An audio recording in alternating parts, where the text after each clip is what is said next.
మరైతే యోధా పాపము చేయకుండా ఎందుకు యేసు ఆపలేకపోయాడు అని అంటున్నారు. నేను అంటాను, ఆపలేకపోయాడు అనే దానికంటే ఆపలేదు అంతే.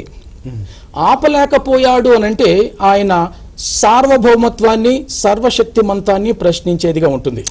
ఆయన ఎరిగియు తెలిసియు ఆపగలిగి ఉండియు ఆపకుండా కూర్చున్నాడు.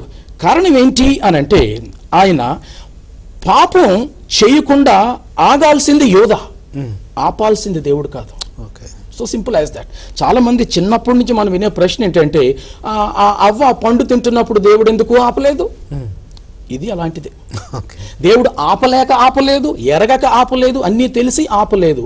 కారణం ఏంటంటే ఆగాల్సింది వ్యక్తి.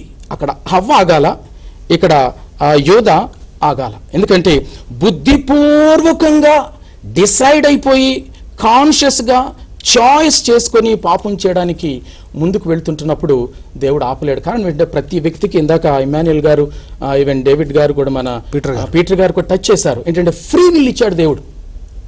దేవుడు మానవునికి తన ఆకారమును, పోలికను, రూపాన్ని ఇచ్చాడంటే అర్థం ఏంటంటే ఈ షేప్ ఇచ్చాడని కాదండి, తన యొక్క గుణగణాలను మనకు పంచుకున్నాడు. అందులో ఒకటి ఏంటంటే స్వచిత్తాన్ని ఇచ్చాడు. ఆ స్వచిత్తం ప్రకారంగా మంచిదేదో చెడేదో, ఏది చేస్తే మేలో ఏది చేస్తే కీడో రెండూ తెలిపిన తర్వాత స్వచిత్తానుసారంగా నా మనసు నేను ఆపరేట్ చేస్తూ డెసిషన్స్ తీసుకోవాల్సిన వాడినే ఉన్నానండి. ఆ విషయంలో దేవుడు ఎప్పుడు జోక్యం చేసుకోడు.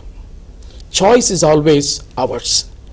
యోధా ఆ రకంగా దేవునిని అప్పగించడానికి చాయిస్ చేసుకున్నాడు, వెళ్ళిపోయాడు. కాబట్టి ప్రభు ఆయన చాయిస్ను ఆనర్ చేశాడు. అలా ఆనర్ చేయకపోతే దేవుడు తన స్వభావానికి తానే భిన్నంగా ప్రవర్తించిన వాడు అవుతాడు. ఆయన ఎప్పటికీ చేయలేడు ఆ పని. బాధపడతాడు, చింత, దుఃఖము, వేదన అన్నీ ఉన్నాయి. కానీ పాపం చేస్తున్న వానికి అడ్డంగా పడిపోయి అలా చెయ్యొద్దని తల పట్టుకొని మెడబెట్టుకొని ఆయన ఆపడు. ఎందుకంటే అది నేను చేయాలి, స్వచిత్తానుసారంగా ఆగాలి, రక్షణ పొందాలి, లేదంటే క్షమాపణ పొందాలి, ఒప్పుకోలు చేయాలి, పాపానికి దూరంగా ఉండాలి. ఇది నేను దేవుడు నాకు ఇచ్చిన ఎబిలిటీని, ఫ్యాకల్టీని, రెవల్యూషన్ని, ప్రత్యక్షతను ఉపయోగించుకొని నేను చేయాల్సిన నిర్ణయం. నా బదులు దేవుడు చేసే నిర్ణయం కాదు అది.